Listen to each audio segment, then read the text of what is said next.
ఆపదలో ఉన్నవారికి అపన్న హస్తం ఇవ్వడంలో సీఎం రేవంత్ రెడ్డి ఎప్పుడు ముందుంటారు. మరోసారి తన హోదా, అధికారం కన్నా మానవత్వమే మిన్న అని నిరూపించారు సీఎం. ముఖ్యమంత్రి తన నివాసం నుంచి సచివాలయానికి వెళ్లే క్రమంలో కేబీఆర్ పార్క్ వద్దకు వచ్చారు. అదే సమయంలో ఓ అంబులెన్స్ అటుగా రావడం కనిపించింది. ఇది గమనించిన సీఎం అంబులెన్స్ కు దారివ్వాలని సూచించారు. దీంతో సీఎం కాన్వాయ్ అంబులెన్స్ కు దారిచ్చింది. అటుగా వెళుతున్న కొందరు ఈ ఘటనను వీడియో తీసి సోషల్ మీడియాలో పోస్టు చేశారు. గతంలోనూ తన కోసం ట్రాఫిక్ ను ఆపొద్దంటూ సీఎం తీసుకున్న నిర్ణయంపై రాష్ట్ర వ్యాప్తంగా హర్షం వ్యక్తమైంది. గత ప్రభుత్వం విద్యుత్ కొనుగోలు కోసం భారీగా అప్పులు చేసిందని ఉప ముఖ్యమంత్రి బట్టి విక్రమార్క తెలిపారు. ప్రస్తుతం విద్యుత్ కొనుగోలు కింద 59,580 కోట్ల బకాయిలు పెండింగ్ లో ఉన్నాయన్నారు. విద్యుత్ శాఖను పీకల్లోతు అప్పుల్లో ముంచి వెళ్లారని వ్యాఖ్యానించారు. భద్రాచలంలో నిర్వహించిన మీడియా సమావేశంలో ఉప ముఖ్యమంత్రి బట్టి విక్రమార్క మాట్లాడారు. గత ప్రభుత్వం ప్రతి శాఖను అప్పుల్లో ముంచింది. Bhadradri thermal power station, Yadadri power station పెడుతున్నామంటూ భారీగా అప్పులు చేశారు. ఈ రాష్ట్రాన్ని అత్యంత ప్రమాదకరమైన, భయంకరమైన పరిస్థితికి తీసుకొచ్చారు. అందుకే అసెంబ్లీ సమావేశాల్లో శ్వేతపత్రాలు విడుదల చేసి కొంతమేర వాస్తవ విషయాలను ప్రజలకు వివరించేందుకు ప్రయత్నం చేశాం. ప్రస్తుత పరిస్థితుల్లో ప్రణాళికాబద్ధంగా ముందు చూపుతో అడుగులు వేయాల్సి ఉంది. ఒక్క రోజు కూడా వృధా చేయకుండా ప్రతి శాఖలోని పరిస్థితులపై సంబంధిత అధికారులతో సమీక్షలు నిర్వహిస్తున్నాం. కేవలం రాజధాని హైదరాబాద్లోనే ఉండకుండా క్షేత్రస్థాయిలో ప్రాజెక్టుల వద్దకు వెళ్లి పరిస్థితులను సమీక్షిస్తున్నాం. వీలైనంత వరకు వాస్తవ పరిస్థితులను ప్రజల దృష్టికి తీసుకొచ్చేందుకు ప్రయత్నాలు చేస్తున్నాం. తెలంగాణ రాష్ట్రాన్ని ఒక సరైన దారిలో తీసుకెళ్లేందుకు అన్ని విధాలుగా ప్రయత్నాలు చేస్తున్నాం అని బట్టి విక్రమార్క వివరించారు. ఇప్పుడున్నటువంటి ఈ లెక్కలు చూస్తా ఉంటే చాలా ఆందోళనకరంగా, భవిష్యత్ తరాలకి మనం ఎటువంటి రాష్ట్రాన్ని అందించారో చాలా ఆశ్చర్యకరంగా, ఆందోళనకరంగా ఉన్నటువంటి ఈ లెక్కలు రాష్ట్ర ప్రభుత్వం పవర్ సెక్టార్ సంబంధించి డిస్కమ్స్ కానీ, ట్రాన్స్కో కానీ, జెన్కోలకు సంబంధించి 81,516 కోట్ల రూపాయలు అప్పులుగా తీసుకొని వచ్చింది. 81,516 కోట్ల రూపాయలు ఈ గత 10 ఏళ్లలో అప్పులుగా తీసుకొని వచ్చింది. అట్లాగే గవర్నమెంట్ నుంచి డిస్కమ్స్ కి, అంటే వీళ్ళు గవర్నమెంట్ ద్వారా ఈ డిస్ట్రిబ్యూటరీ నెట్వర్క్ కట్టాల్సినటువంటి బకాయిలు 28,842 కోట్ల రూపాయలు ఉన్నాయి. అంటే మొత్తం 1,10,358 కోట్ల రూపాయలు ఈరోజు రాష్ట్ర ప్రభుత్వం ద్వారా మనం అప్పుపడి ఉన్నాం. ఎంత అంటే మేము వస్తేనే కరెంటు ఉంది, మేము ఉంటేనే కరెంటు వెలుగులు నిండుతుంది, 24 గంటలు కరెంటు ఇచ్చినాం, మాతోనే కరెంటు అని చెప్పినటువంటి వీళ్ళ లెక్కలు రాబోయే కొన్ని తరాలు కూడా తాకట్టు పెట్టేశారు. 4 నెలల క్రితం విధి నిర్వహణలో ప్రమాదవశాత్తు మరణించిన స్విగ్గీ డెలివరీ బాయ్ కుటుంబానికి ముఖ్యమంత్రి రేవంత్ రెడ్డి 2 లక్షల ఆర్థిక సహాయం అందించారు. ఇచ్చిన మాట ప్రకారం కేవలం వారం రోజుల్లోనే ఆ కుటుంబాన్ని సీఎం ఆర్థిక భరోసా అందించారు. ముఖ్యమంత్రి సహాయ నిధి నుంచి 2 లక్షల చెక్ ను సచివాలయంలో బాధిత కుటుంబానికి అందించారు. ఈ నెల 23న గిగ్ వర్కర్స్ తో నాంపల్లి ఎగ్జిబిషన్ గ్రౌండ్ లో సమావేశం జరిగింది. ఆ సమావేశంలో 4 నెలల క్రితం ఫుడ్ డెలివరీ కోసం వెళ్లి ప్రమాదవశాత్తు మరణించిన స్విగ్గీ బాయ్ అంశాన్ని సీఎం ప్రస్తావించారు. గత ప్రభుత్వం ఆ కుటుంబానికి ఏదైనా సహాయం చేస్తుందని తాను ఎదురు చూశానని, కానీ బీఆర్ఎస్ ప్రభుత్వం నుంచి ఎలాంటి స్పందన లేదని ముఖ్యమంత్రి గుర్తు చేశారు. ఆ కుటుంబ వివరాలు తెలుసుకుని ముఖ్యమంత్రి సహాయ నిధి నుంచి 2 లక్షల ఆ కుటుంబానికి అందించాలని అధికారులను సీఎం ఆదేశించారు. కేవలం వారం రోజుల్లో అధికారులు ఆ కుటుంబ వివరాలు తెలుసుకున్నారు. శనివారం బాధిత స్విగ్వీబాయ్ కుటుంబాన్ని సచివాలయానికి పిలిపించి ముఖ్యమంత్రి చేతుల మీదుగా ఆ కుటుంబానికి 2 లక్షల ఆర్థిక సహాయాన్ని అందించారు. ముఖ్యమంత్రి సాయం చేయడంపై ఆ కుటుంబం హర్షం వ్యక్తం చేసింది. సంగారెడ్డి జిల్లా పటాన్ చెరువు నియోజకవర్గంలో ప్రజాపాలన కాంగ్రెస్ అభయహస్తం గ్యారంటీల దరఖాస్తుల స్వీకరణ కార్యక్రమానికి ముఖ్య అతిథిగా తెలంగాణ రాష్ట్ర వైద్య ఆరోగ్య సైన్స్ అండ్ టెక్నాలజీ శాఖ మంత్రి దామోదర రాజా నరసింహ హాజరయ్యారు. ఈ సందర్భంగా అమీన్పూర్లోని బంధం కొమ్ము తెల్లాపూర్ మున్సిపాలిటీలోని ఎంహెచ్ఈ కాలనీ పోచారం గ్రామంలో కార్యక్రమంలో పాల్గొని ప్రసంగించారు. ప్రజాపాలన కార్యక్రమాన్ని అర్హులైన ప్రతి ఒక్కరూ వినియోగించుకోవాలన్నారు. మరియు ప్రజలందరూ సహకారంతోనే ప్రభుత్వం ఏర్పడిందని, అలాగే ఇది ఇక్కడితో ముగింపు కాదని, మీ అందరికీ ఈ ప్రజాపాలన ఫలాలు అందరికీ అందేలా చర్యలు తీసుకుంటామన్నారు. మహిళా సాధికారతను, మహిళా స్వేచ్ఛను గౌరవిస్తూ వికలాంగులకు ప్రత్యేక కౌంటర్లను ఏర్పాట్లు చేశామన్నారు. ప్రభుత్వం ప్రవేశపెట్టిన మహిళలను ఫ్రీ బస్సు ప్రయాణాన్ని అందరూ వాడుకోవాలన్నారు. కాంగ్రెస్ ప్రభుత్వం ప్రకటించిన 6 గ్యారంటీలను ఖచ్చితంగా ప్రజల్లోకి తీసుకువెళ్తామన్నారు. ఆ దిశగా ఈ ప్రభుత్వం కృషి చేస్తుంది. మీ అందరి సహకారం కావాలి. ఈ యంత్రాంగం అనేది ఒక్క రోజుతోటి 7వ వార్డు ముగించదు. ఎవరైనా ఈ రోజు మిస్ అయిన అప్లికేషన్ మిస్ అయినా దీనికి సంబంధించి అధికారులు ఉంటారు. 6వ తారీఖు సాయంత్రం వరకు అధికారులు ఉంటారు. మీ అందరూ కూడా మీ దరఖాస్తులు ఈ అధికారులకు ఇవ్వచ్చు. ప్రత్యేకంగా మహిళలకు సంబంధించి, వికలాంగులకు సంబంధించి ప్రత్యేక కౌంటర్లు ఉన్నాయి. మహిళా సాధికారతను, మహిళా స్వేచ్ఛను గౌరవిస్తూ వికలాంగుల యొక్క ఇబ్బందులను అర్థం చేసుకుంటూ వారికి కూడా ప్రత్యేకంగా ఒక కౌంటర్ ఏర్పాటు చేయడం జరిగింది. కనుక మీ అందరు కూడా మహిళలతో అడిగేది ఒక్కటే, అమ్మా మీరు ఆర్టీసీ బస్ వాడుతున్నారా లేదా? వాడలేనట్టున్నారు. బస్సులలో తిరుగుతాము అంతేనా? తిరుగుతారు, కారు తిరుగుతారు వాళ్ళప్ప. ఏమి తెలంగాణ మహిళలు ఏ ప్రాంతం నుంచి ఏ ప్రాంతం పోవాలన్నా రాష్ట్రంలో ఆర్టీసీ బస్సులలో మహిళలకు ఉచిత ప్రయాణం. ఇది అద్భుతమైన ఆలోచన ఈరోజు ఆచరణకు తీసుకొచ్చింది ఈ ప్రభుత్వం. ఆరోగ్యం అంటే ప్రతి ఒక్కరికి ఒక బాధ, ఒక అభద్రత, ఒక రక్షణ కావాలనే ఆలోచన మనది. ముఖ్యంగా సమాజంలో ప్రభుత్వం అనేది 2 అంశాల మీద బాధ్యత తీసుకోవాలి. ఒకటి విద్య, ఒకటి వైద్యం. 10 లక్షల రూపాయల వరకు ఆరోగ్యశ్రీని పెంచింది ఈ ప్రభుత్వం. అంటే పేదవానికి ఆరోగ్య భద్రత ఇవ్వాలి అనే ఆలోచన కలిగింది ఈ ప్రభుత్వానికి. కనుక మీ అందరితో కోరేది మీ ఆశీస్సులు ఉండాలి. ఖచ్చితంగా అంచెలంచెలుగా ఈ 6 గ్యారంటీలు ఖచ్చితంగా తెలంగాణలో ఆచరణకు తీసుకొస్తామనే విషయాన్ని మీకు విజయవంతంగా ఫలితాలు సమాజానికి ప్రభుత్వం ఇస్తుంది అనే సంపూర్ణమైన విశ్వాసం మాకున్నది. మీ అందరి సహకారాన్ని కోరుతూ నేను సెలవు తీసుకుంటాను. తెలుగు చలనచిత్ర పరిశ్రమకు సినిమాటోగ్రఫీ మంత్రి కోమటిరెడ్డి వెంకటరెడ్డి తీపి కబురు అందించారు.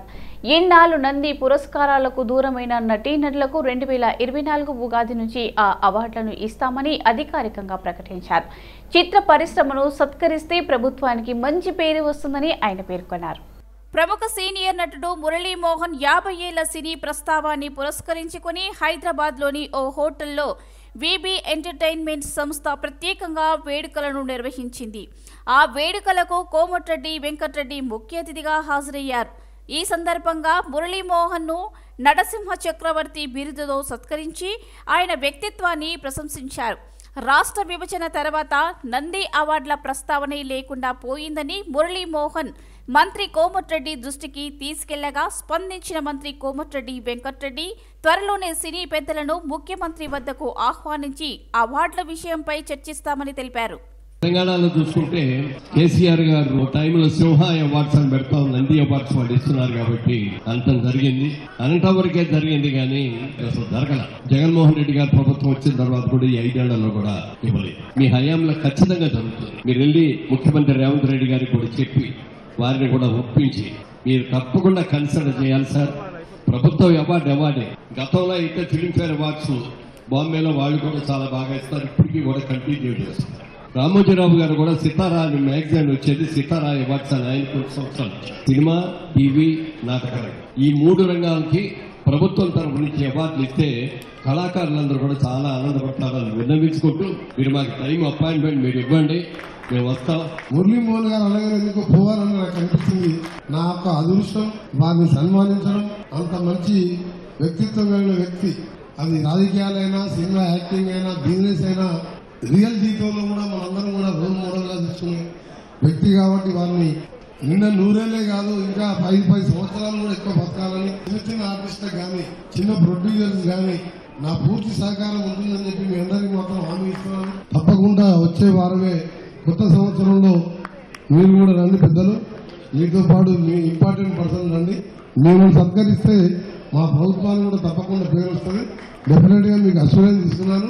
మీరు చెప్పిన సూచనలు పరిగణలోకి తీసుకొని వచ్చే ఉగాది నాటికే దాని మీద ఒక నిర్ణయం తీసుకొని నంది అవార్డులను కూడా ఒప్పిస్తానని, దాన్ని ప్రకటిస్తానని తెలుగు ప్రజలు అందరం ఒకటే ఇప్పుడు ఆ భేదాభిప్రాయాన్ని మర్చిపోయి మీకు కబురు పెడతాను. గత ప్రభుత్వం ధరణి పేరు మీద ఇందిరాగాంధీ ఇచ్చిన భూములను తీసుకున్నారని కాంగ్రెస్ సీనియర్ నేత బి హనుమంతరావు అన్నారు. కీసరలో 94 ఎకరాలు 10 మంది రైతులకు ఇచ్చారని తెలిపారు. జాయింట్ కలెక్టర్ని అధికారులను అడిగామన్నారు. ఒక విల్లా 2.5 కోట్లకు అమ్ముతున్నారన్నారు. కానీ భూములు వాళ్ళు అడుక్కు తింటున్నారని మండిపడ్డారు. ధరణి అంటే ధనవంతులకు ఉపయోగపడేదని ఎద్దేవా చేశారు.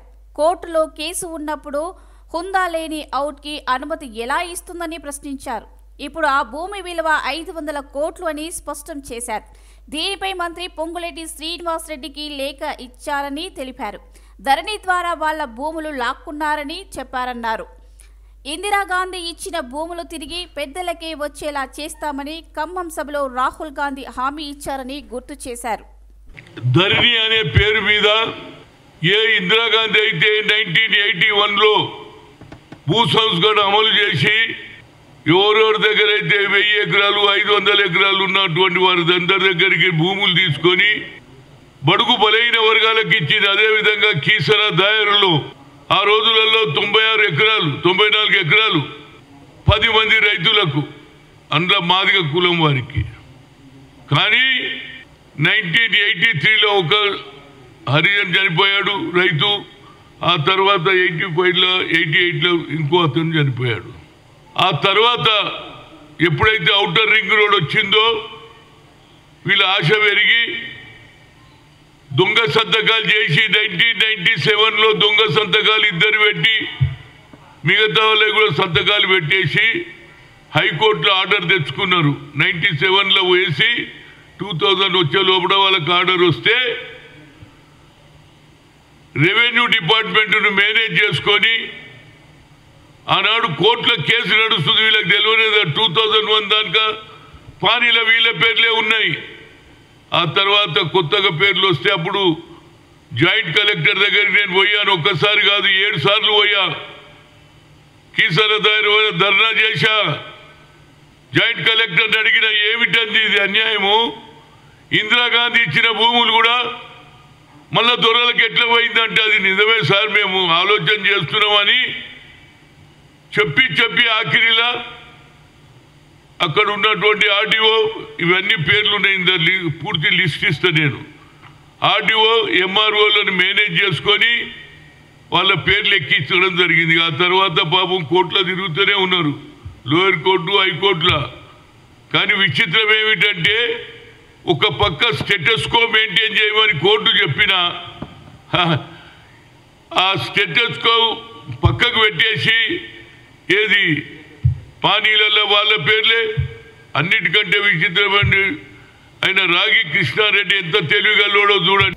చేనేత శాఖ పరిధిలోని వివిధ కార్పొరేషన్లలో ఒకే విధమైన కార్యకలాపాలు ఉన్నట్లయితే వాటిని విలీనం చేయాలని అధికారులకు చేనేత వ్యవసాయ మార్కెటింగ్ శాఖల మంత్రి తుమ్మల నాగేశ్వరరావు సూచించారు.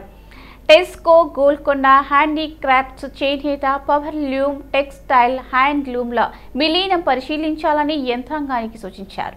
సచివాలయంలో చేనేత మార్కెటింగ్ శాఖలపై మంత్రి తుమ్మల నాగేశ్వరరావు సమీక్ష జరిపారు. కార్పొరేషన్ల వాణిజ్య వ్యాపారాలు మరింత లాభసాటిగా ఉండేలా ప్రణాళికలు చేయాలన్నారు. కాకతీయ మెగా టెక్స్టైల్స్ ను గ్రీన్ షీల్డ్ పార్కుగా పరిగణించాలని కేంద్ర ప్రభుత్వాన్ని మంత్రి కోరారు. కేంద్ర ప్రభుత్వ నిధుల కోసం ప్రణాళికలు రూపొందించాలని, రాష్ట్ర ప్రభుత్వ వాటాను మంజూరు చేయాలని అధికారులను మంత్రి ఆదేశించారు. గద్వాల, పోచంపల్లి టెక్స్టైల్ పార్కుల అభివృద్ధి కోసం కేంద్రానికి ప్రతిపాదనలు పంపించాలని తుమ్మల అధికారులను ఆదేశించారు. కోహెడ పండ్ల మార్కెట్ను వీలైనంత త్వరగా అంతర్జాతీయ ప్రమాణాలతో నిర్మించాలని మంత్రి స్పష్టం చేశారు. రాష్ట్రంలోని మిగతా మార్కెట్లలో సదుపాయాలు మెరుగుపరచాలని తుమ్మల నాగేశ్వరరావు ఆదేశించారు. ప్రజాపాలనకు విశేష స్పందన లభిస్తోందని తెలంగాణ ప్రభుత్వ ప్రధాన కార్యదర్శి శాంతికుమారి తెలిపారు. ప్రజాపాలన కార్యక్రమం జనవరి 6వ తేదీ వరకు కొనసాగుతుంది. ప్రజాపాలన కార్యక్రమం నిర్వహణపై జిల్లా కలెక్టర్లతో సిఎస్ టెలికాన్ఫరెన్స్ నిర్వహించారు. ప్రజల నుంచి అనూహ్య స్పందన లభించిందన్నారు సిఎస్ శాంతికుమారి. ఈ కార్యక్రమం సందర్భంగా ఎదురైన సమస్యలను రేపటి నుంచి పునరావృతం కాకుండా చేస్తామని పేర్కొన్నారు. దరఖాస్తు ఫారాలను ప్రభుత్వమే ఉచితంగా అందిస్తోందని, వాటిని ఎవరూ కొనుగోలు చేయవద్దని సూచించారు. వీటిని విక్రయించకుండా చూడాలని అధికారులకు సూచించారు. ఈ కార్యక్రమంపై ప్రజల్లో విస్తృత ప్రచారం కల్పించాలన్నారు. ప్రజాపాలనకు తరలి వచ్చే ప్రజలకు ఎలాంటి ఇబ్బందులు లేకుండా చూడాలన్నారు. కొత్త ప్రభుత్వంలో ప్రజలు 6 గ్యారంటీ స్కీమ్ పొందడానికి దరఖాస్తులు చేసుకుంటున్నారని PCC FT cell chairman Bellaiah Nayak తెలిపారు. డిప్యూటీ సీఎంగా చేసిన కడియం శ్రీహరి లాంటి వారు నోరు జారి మాట్లాడుతున్నారని వెల్లడించారు. కాంగ్రెస్ పార్టీ ఇచ్చిన 6 గ్యారంటీ స్కీమ్స్ అమలు చేస్తుందని, కడియంకి అనుమానం అవసరం లేదని స్పష్టం చేశారు. ప్రజలను మభ్యపెట్టేందుకే అప్లికేషన్లు తీసుకోవడం లేదన్నారు. గత ప్రభుత్వం 10 సంవత్సరాల కాలంలో ఒక తెల్ల రేషన్ కార్డు ఇవ్వలేదని గుర్తు చేశారు. 20 రోజులకే మాటలు జరుగుతున్నారని ఆగ్రహం వ్యక్తం చేశారు. కాళేశ్వరం ద్వారా 1,00,000 కోట్ల నీళ్లలో పోసారని మండిపడ్డారు. కాంగ్రెస్ ప్రభుత్వం ఇచ్చిన ప్రతి హామీని నెరవేరుస్తోందని వెల్లడించారు. కేసీఆర్ ప్రభుత్వం కాళేశ్వరం పేరుతో డైవర్ట్ చేసి కోట్లు వెనకేసుకున్నారని, దీనిపై ప్రభుత్వం విచారణ జరిపించాలని ఆయన డిమాండ్ చేశారు. కడియం శ్రీహరి గారు కాంగ్రెస్ పార్టీ ఇచ్చినటువంటి 6 గ్యారంటీలు 100% అమలు చేస్తుంది. మీకేం డౌట్ ఉండాల్సినటువంటి అవసరం లేదు. నేను మళ్ళీ చెప్తా ఉన్నాను, మా ముఖ్యమంత్రి రేవంత్ రెడ్డి గారు ఖచ్చితంగా 6 గ్యారంటీలను అమలు చేస్తారు. తప్పించుకోవడం కోసమో, డైవర్ట్ చేయడం కోసమో, డైల్యూట్ చేయడం కోసమో, ప్రజల్ని మభ్యపెట్టడం కోసమో ఇవాళ అప్లికేషన్లు తీసుకోవట్లేదు. ప్రభుత్వం చాలా స్పష్టంగా చెప్పింది, రైతు బంధు ఇవ్వాలి. మేము చెట్లకు పుట్లకు రైతు బంధు ఇవ్వదలుచుకోలేదు. ఈ విషయాన్ని చాలా స్పష్టంగా ముఖ్యమంత్రి గారు చెప్పారు, కాంగ్రెస్ పార్టీ చెప్పింది. నువ్వు చెట్లకు పుట్లకు ఇవ్వాలనుకుంటున్నావు. ఏమైందయ్యా ఇయ్యవు, ఏమైందయ్యా ఇయ్యవు. ఏది చెట్టో, ఏది పుట్టో, ఏది దున్నుకునే భూమో, ఏది పంట పండే భూమో, ఎవడు ఒరిజినల్గా దున్నుకుంటాడో, ఎవడు కౌలుకు దున్నుకుంటాడో తేలాలే కదా శ్రీహరి గారు. ఇది తేలకుండా మీరు ఇచ్చినటువంటి రియల్ ఎస్టేట్ వ్యాపారులకు, పొలిటికల్ లీడర్లకు, గుట్టలకు, వెంచర్ అయినటువంటి వాళ్లకు, అన్ముటేషన్ అయినటువంటి భూములకు కూడా ఇవ్వాలంటున్నారా మీరు? మీకు కనీస అవగాహన ఉండి మాట్లాడుతున్నారా మీరు? 10 సంవత్సరాల కాలంలో ఒక్క తెల్ల రేషన్ కార్డు కూడా ఇవ్వలేదు మీరు. వేల మంది పెళ్లి చేసుకున్నారు, ఒక్కరికి కూడా ఇవాళ రేషన్ కార్డు లేదు. ముసలోళ్ళు చనిపోతే తప్ప ఇంకో పెన్షన్ రానటువంటి పరిస్థితి. భర్తలు చనిపోయి పెన్షన్ల కోసం ఎదురు చూస్తున్నటువంటి మహిళలు ఉన్నారు ఈ రాష్ట్రంలో. కనీసం ఎప్పుడన్నా కొత్త పెన్షన్ను శాంక్షన్ చేసే ప్రయత్నం చేసిందా మీ ప్రభుత్వం? కానీ నెల కాకముందే, 20-25 రోజులు కాకముందే రోజుకొకరు తిడతా ఉన్నారు, శాపనాదాలు పెడతా ఉన్నారు. ఎందుకింత జలస్ వస్తున్నది మీకు? ఎందుకింత కోపం వస్తున్నది ఈ ప్రభుత్వం మీద? 5 సంవత్సరాల కోసం ప్రజలు ఓట్లేసి కదా మాకు గెలిపించింది. మీ ప్రభుత్వం కూలిపోగానే, ప్రభుత్వం ప్రజలు తిరస్కరించగానే భూమి కింద ఉన్నటువంటి భూమి బద్దలైపోతున్నట్టు ఎందుకు భయపడతా ఉన్నారు? కాళేశ్వరాన్ని రివ్యూ చేయడం, డైవర్ట్ చేయడమా? 1 కాదు 2 కాదు 1,00,000 కోట్లు నీళ్ళలో పోసిరు కదనయా. పిల్లర్లు కుంగిపోతున్నాయి. డిజైన్ చేసిన ఇంజనీర్ ఎవడు? ఆ ఎగ్జిక్యూట్ చేసినోడు ఎవడు? అప్పులు తీసుకొచ్చి అప్పులు తిన్న తర్వాత ఆ పైసలు ఎడిపోయినాయి. ఎందుకు పిల్లర్లు కుంగిపోతున్నాయి? 200-300 సంవత్సరాలు ఉండాల్సినటువంటి డ్యాములు 5 సంవత్సరాలకే ఇవాళ గాలిలో కొట్టుకుపోయినట్టు, తాటాకు గుడిసెలు కొట్టుకుపోయినట్టు ఎందుకు కొడుతున్నాయి? గాలి దుమారాన్ని కొట్టుకుపోతున్నాయి. ఇది రివ్యూ చేయడం అనేది దుబారానా? డైవర్ట్ చేయడమా? సర్ఫేజ్ మట్టి ఎత్తే పేరు మీద సీఎం కాన్వాయ్ కోసం 22 కార్లు కొనుగోలు చేశారన్న వార్తలపై మాజీ సీఎం కేసీఆర్ సమాధానం చెప్పాలని కాంగ్రెస్ సీనియర్ నేత విజయశాంతి నెట్టింట డిమాండ్ చేశారు. బండెనక బండి కట్టి అని పాడుకున్న తెలంగాణ ఇప్పుడు బండెనక బండి కొన్నది ఎందుకంటూ ప్రశ్నిస్తోందని ఎద్దేవా చేశారు. దోచుకున్న డబ్బును దొరలు లెక్క చెప్పకపోతే ఊరుకోమని హెచ్చరించారు. సమాచారం వచ్చే వరకు ప్రశ్నిస్తూనే ఉంటామని స్పష్టం చేశారు. ఈ మేరకు విజయశాంతి ఎక్స్ వేదికగా పోస్టు పెట్టారు. ప్రభుత్వం తీసుకువచ్చిన మహాలక్ష్మి పథకానికి మంచి రెస్పాన్స్ వస్తుందని టీఎస్ఆర్టీసీ ఎండీ సజ్జనార్ తెలిపారు. నగరంలోని ఎన్టీఆర్ మార్గ్లో గల అంబేద్కర్ విగ్రహం వద్ద 80 కొత్త బస్సుల ప్రారంభ కార్యక్రమంలో సజ్జనార్ పాల్గొన్నారు. ప్రయాణికులకు మెరుగైన నాణ్యమైన సేవలు అందించేందుకు టీఎస్ఆర్టీసీ కృషి చేస్తుందన్నారు. ఈ ఆర్థిక సంవత్సరానికి గాను 400 కోట్ల వ్యయంతో అధునాతనమైన 1050 కొత్త డీజిల్ బస్సులను కొనుగోలు చేయాలని నిర్ణయించిందని తెలిపారు. ఇందులో 400 express, 512 Palle Velugu, 92 Lahari sleeper come seater, 56 AC రాజధాని బస్సులున్నాయన్నారు. పర్యావరణ హితమైన ఎలక్ట్రిక్ వాహనాలను హైదరాబాద్ సిటీలో 540, తెలంగాణలో ఇతర ప్రాంతాలకు 500 బస్సులను వాడకంలోకి టీఎస్ఆర్టీసీ యాజమాన్యం తెస్తోందని టీఎస్ఆర్టీసీ ఎండీ సజ్జనార్ వెల్లడించారు. 31 డిసెంబర్ సందర్భంగా వైన్ షాపులు, బార్ అండ్ రెస్టారెంట్లు, హోటళ్లు, ఇతర సంస్థలు యాజమాన్యులు సకాలంలో షాపులను మూసివేయాలని మరియు ప్రభుత్వం ఇచ్చిన సమయం వ్యవధిని అనుసరించాలని సౌత్ ఈస్ట్ బిర్దూర్ రాజ్ రోహిత్ రాజు ఆదేశించారు. సీసీ కెమెరాల నిర్వహణ కార్యక్రమం ఉండేలా చుట్టుపక్కల ప్రాంతాలను కవర్ చేసి ట్రాఫిక్ రహితంగా నిర్వహించాలని ఆయన వివరించారు. ఈ కార్యక్రమంలో ADL, DCP, ACP Saidabad, ACP Santosh Nagar మరియు సౌత్ ఈస్ట్ జోన్లోని ఎస్హెచ్ఓ పాల్గొన్నారు. హైదరాబాద్ సహా రాష్ట్ర వ్యాప్తంగా కొత్త ఏడాది వేడుకలపై పోలీసులు నజరు పెట్టారు. మాదక ద్రవ్యాల వినియోగంపై ప్రత్యేక దృష్టి సారించారు. నిబంధనలు ఉల్లంఘిస్తే చట్టపరమైన చర్యలు తప్పవని హెచ్చరిస్తున్నారు. ముందస్తు తనిఖీలో భాగంగా డ్రగ్స్, గంజాయి పెద్ద ఎత్తున పట్టుబడుతున్నాయి. నూతన సంవత్సర వేడుకల దృష్ట్యా సైబరాబాద్ ట్రాఫిక్ పోలీసులు మార్గదర్శకాలను జారీ చేశారు. డిసెంబర్ 31 రాత్రి నుంచి జనవరి 1 ఉదయం వరకు కొన్ని ప్రాంతాలలోని ఫ్లైఓవర్ రోడ్ల మార్గాలను మూసివేయిస్తున్నట్లు తెలిపారు.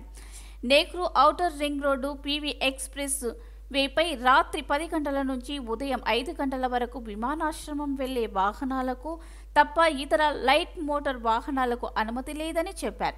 వీటితో పాటు శిల్పాలే అవుట్ flyover, Gachibowli flyover, biodiversity ఫ్లైఓవర్లు, Shaikpet flyover, mind space flyover, road number 45 flyover, Durgam Cheruvu cable bridge, cyber tower flyover, forum mall, JNTU flyover, Kaithlapur flyover, Babu Jagjivan Rao ఫ్లైఓవర్ను మూసివేస్తున్నట్లు వెల్లడించారు.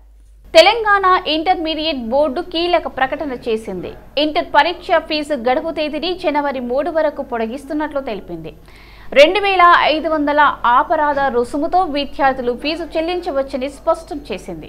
ఇంటర్మీడియట్ మొదటి, ద్వితీయ సంవత్సరాల జనరల్, వొకేషనల్ విభాగాలకు చెందిన విద్యార్థులు అపరాధ రుసుముతో కలిపి ఈ మొత్తాన్ని చెల్లించాల్సి ఉంటుంది అని తెలిపింది. కాగా ఇప్పటిదాకా 9,77,040 మంది విద్యార్థులు ఫీజు చెల్లించాలని తెలిపింది. ఇంటర్ కోర్సులో మొత్తం 10,59,233 మంది విద్యార్థులు అడ్మిషన్లు తీసుకున్నారని ప్రస్తావించింది.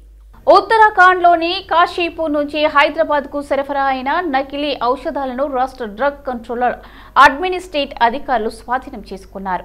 ప్రముఖ ఫార్మా కంపెనీలు మందులు, యాంటీబయోటిక్స్ పేర్లతో చెలామణి అవుతున్న 26 లక్షల విలువైన నకిలీ మందులను స్వాధీనం చేసుకున్నట్లు drugs control administrate director general Kamalasan Reddy తెలిపారు.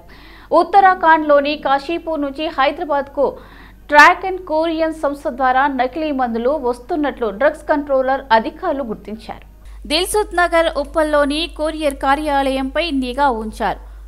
మెషిన్ పార్ట్ల పేరుతో కాశీపూర్ నుంచి 14.5 కిలోలు, 13.34 కిలోల పరిణామంలోనికి వచ్చిన 2 పార్సిళ్ల నకిలీ మందులను స్వాధీనం చేసుకున్నారు. ఈ దందాలో పువ్వాడ లక్ష్మణ్, సైదాబాద్కు చెందిన పోకల రమేష్, గారపల్లి పూర్ణచందర్, ఉత్తరాఖండ్కు చెందిన నందీప్కు ప్రమేయం ఉన్నట్లు వెల్లడైంది. ఈ వ్యవహారంపై ఉత్తరాఖండ్ అధికారులకు సమాచారం ఇచ్చినట్లు కమలాసన్ రెడ్డి తెలిపారు. ఆంధ్రప్రదేశ్లో పేద ప్రజలకు నిర్మించి వచ్చే ఇళ్ల ప్రాజెక్టులో భారీ కుంభకోణం జరిగిందని జనసేన చీఫ్ పవన్ కళ్యాణ్ ఆరోపించారు. ఈ ఇళ్ల నిర్మాణ పట్టాల పంపిణీపై ప్రభుత్వం రోజుకో ప్రకటన చేస్తుందని విమర్శించారు. భూసేకరణలో వైసీపీ ఎమ్మెల్యేలు కీలకంగా వ్యవహరించాలని, ఇందులో భారీగా అక్రమాలు జరిగాయని పవన్ కళ్యాణ్ ఆరోపించారు. కేంద్రం జోక్యం చేసుకుని సిబిఐతో విచారణ జరిపించాలని పవన్ డిమాండ్ చేశారు. ఈ మేరకు శనివారం ప్రధాని నరేంద్ర మోదీకి ఆయన లేఖ రాశారు. 5 పేజీల ఈ లేఖలో జగన్ సర్కారుపై పలు ఆరోపణలు గుప్పించారు. పేదలకు ఇళ్ల నిర్మాణానికి సంబంధించి భూసేకరణకు ప్రభుత్వం 32.141 కోట్ల నిధులను విడుదల చేసిందని పవన్ కళ్యాణ్ చెప్పారు.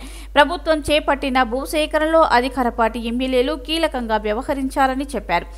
ఈ క్రమంలోనే భారీ అవినీతికి తెరతీశారని మండిపడ్డారు. గతంలో నిర్మించిన టిడ్కో ఇళ్లను లబ్ధిదారులకు అందించలేదని చెప్పారు. మొత్తంగా 6.68 లక్షల టిడ్కో ఇల్లు నిర్మాణం పూర్తవగా అందులో కేవలం 86